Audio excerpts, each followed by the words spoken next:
Beautiful day to you from wherever you are listening to the sound of my voice. A good day to you, I must say. And how are you? How are you, man? Hope you're fine. Hope you're good. Hope you're finding the passion to live through life. And I pray and I'm hoping that everything will work out for you. Yes, thank you for tuning in on the church today. And in continuation of where I stopped the last time I spoke about engaging wisdom. And some of the things tied to the old conversation was around knowledge and understanding. And as a matter of fact, there's been this, connection between wisdom, knowledge, and understanding. But let's break it down. So, one of the two major components for wisdom is knowledge and understanding, right? Because when you have knowledge and understanding, it helps you to make wise decisions.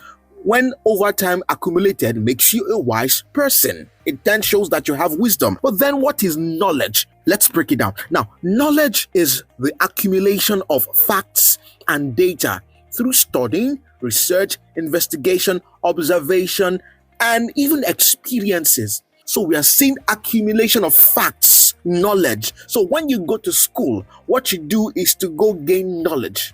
Knowledge is simple. Anyone can read it. Reading a book, for example, is you trying to gain knowledge. When you pick up a book, you want to add to your knowledge. You want to see what someone has said about this that gives you information. So practically information, accumulation of information, things that when you add up together, then you cannot say this person knows this thing. For example, how do you know your father, your mother? How do you know your friend? How can you know someone over time? Why? Because over time you've engaged with them such that you now know their name.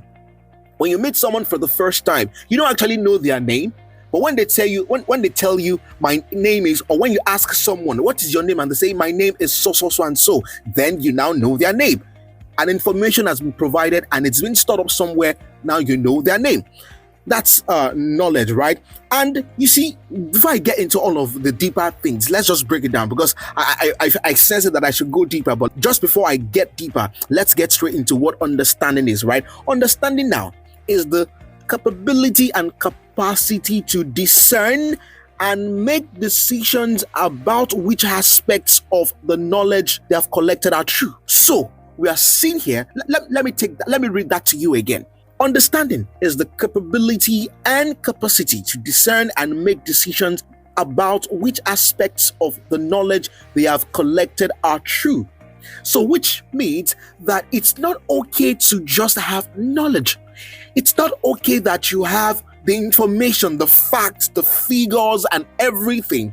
And as a matter of fact, having facts and knowledge doesn't translate to being wise. You can know something, it still doesn't make you a wise person. It just means that you know a lot. And haven't we seen it a lot about several times that we have people that look like they know. They have the information. When they're talking, they have the information. They come with historical fact figures. They just speak like they know. They've read far and wide and they just have the information. But looking at understanding now, you can see that understanding takes it deeper.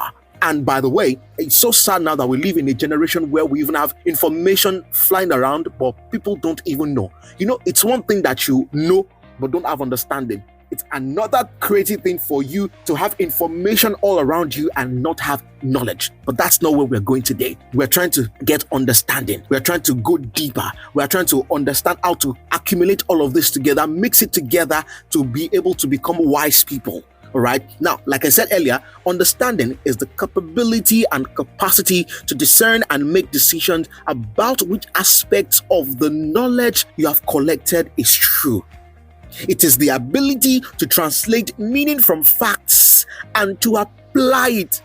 So we are seeing here, rightly, see, there's a part of the Bible. I'm sorry I have to come again with the Bible. That's one of my major references anytime I come on here. And it's what I use for life and get understanding of the deeper world, right? There's this part that says, rightly dividing the word of truth. Rightly dividing the word of truth, which means that anyone can pick up anything. But the ability to rightly divide it, to say, okay, this one is this, the ability to separate which one is which, and that's why I said which aspects of the knowledge they have gained is true. So it's okay to know, but you've got to seek understanding. You've got to seek understanding beyond just knowing. Everyone knows. It's okay to know. It's okay to have the knowledge, information. But when you can't rightly divide, when you can't determine which is true, which is false, which aspect of it is circumstantial, and even how to apply it, and that's why I like the last part.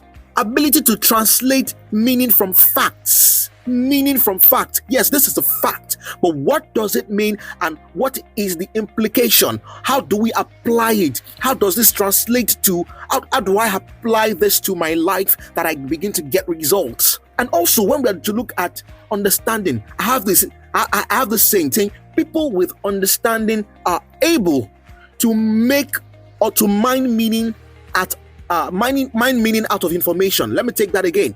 People with understanding are able to mine meaning out of information. So anytime you have information with you, you are not just saying, I want to have this information. You are asking yourself, how does this information translate to the progress of my life? How does it apply to the bigger picture for my life? How does it apply to the bigger purpose and the vision? How does it help me to achieve the vision for my life? But don't forget also that the first place to start is to have knowledge, is to garner what you can garner, read what you can read, gather all the facts together. But when you gather it together, you don't just gather it together. What you do is to mine out information, mine meaning out of it that you can apply for your life to grow and to progress. All right, so let's move on again. Understanding is like a camera lens. Understanding is like a camera lens that brings the facts into focus and enables someone to produce principles. Again, it's not just about having the information. When you have the information, what you are doing is to look closely, analyze it, rightly dividing. This is 1, this is 2. Okay, when I do this together, this is 2, 3, 4, 5. And when I do this together, and you can draw out principles. And when you look at the major principles for life, you realize that this is what our forefathers have done. You see that this is what wise men of old did. That it's as much as they've done the research, they've done the study. The idea is to be able to make meaning. And in fact, like I said the last time, from a quote from the popular Bishop Oyedepo, he said, the knowledge that cannot change you, it's no knowledge, it's useless knowledge. So we can see here again that knowledge is good, but understanding is better. And for knowledge to even make meaning, there has to come a place of understanding. A good example is books, for example. It's been said that reading books can help your life. But guess what? Reading books will not help your life until understanding is done to it. And it was the popular Pastor Kunle Shorian that was saying something about 2 things that must happen to you when you read a book. 2 things. Number 1 is that you must look for the understated. You must look for the overstated. This is how new wisdom can be gotten. And for you to be able to get what is understated, what is overstated, it then means that you have applied your heart to understanding. So it goes beyond just saying, I read a book. That's why people are saying that I've read this book, and they just tell us that we should read book. They just tell us we should read book. But this book thing is not for us. Real life. No, it's because you've not been able to sit down with that information, engage with that information, mine meaning out of it, and apply principles that will help your life progress forward. Someone has taken the time to pour their heart experience into something. It's not for you to just read it at face value. It's for you to read it, engage it, rightly divide it. Which one is true? Another real life example of understanding is that I have to be somewhere at 9 a.m. That's the first thing that I know, that I have to get to work by 9 a.m. And I know that I live some distance away from where I am. I have to know, that's a knowing that I live quite a distance to the place. That's one part of the knowing. So I see one knowing that I have to be somewhere by 9. The second part of the knowing is that I live quite a distance from the place where I'm supposed to be. And now I need to know which will pay me. Is it to order an Uber? Is it to get on the bus? And what time will I need to leave my house for me to be able to get to where I need to? That's where we now see understanding. Understanding will now help you to realize that, okay, most of the time that you go through times like this. At certain social time, you realize that buses are usually faster. At social time, you realize that taking Uber might help. You also realize that at certain times, there might be holdups on the way, which will eventually mean that whether you take any form of transportation, you will still get late to where you're going. So that means that I have to wake up as early as possible when there is no much activity, and I can have the luxury of any mode of transportation that I need to take.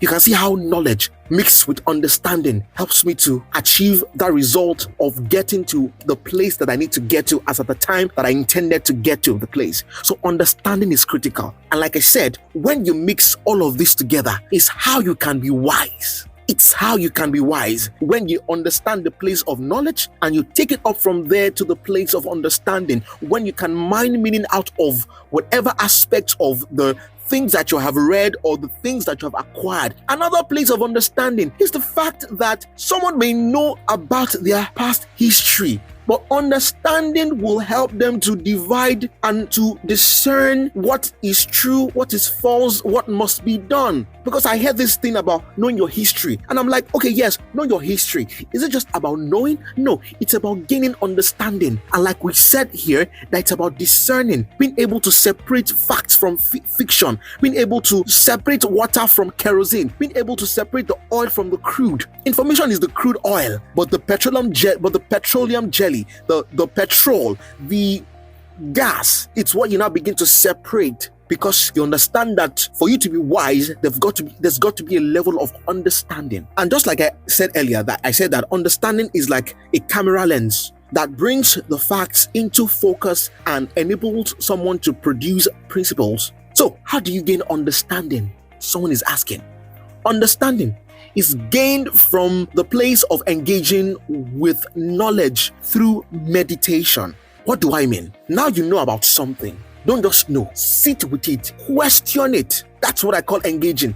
When you say you're meditating, what you are doing is to question it. So I'm not actually talking about, just sitting down somewhere doing humming. Yes, that may be good for you if that's what you like. But what I'm saying is you've got to engage with it. You've got to sit down with it. If you don't understand it, read it again. Go study it again. What is this thing saying? What is this thing saying?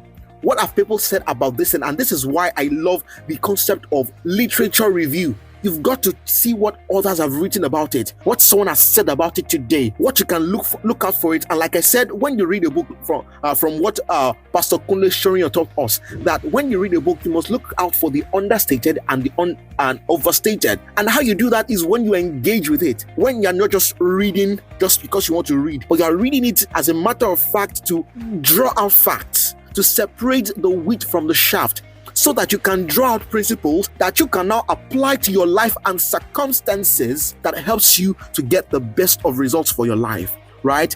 And also question the knowledge.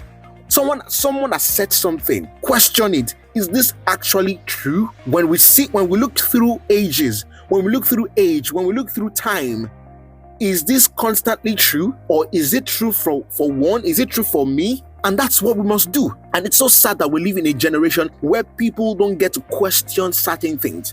Above all, is that you've got to desire understanding. You've got to desire a place where you don't just know, but you are able to discern right from left from whatever it is that you know.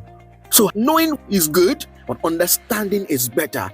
And when you understand better, you are wise. And when you understand better, you are able to make critical wise decisions. And when you can make critical wise decisions over time, you become a wise person, and of course you become a person of wisdom. So though it costs you everything, get understanding. Wisdom is supreme, therefore get wisdom. Though it costs you everything, get understanding. Thank you for joining me on the charge today. See you next time.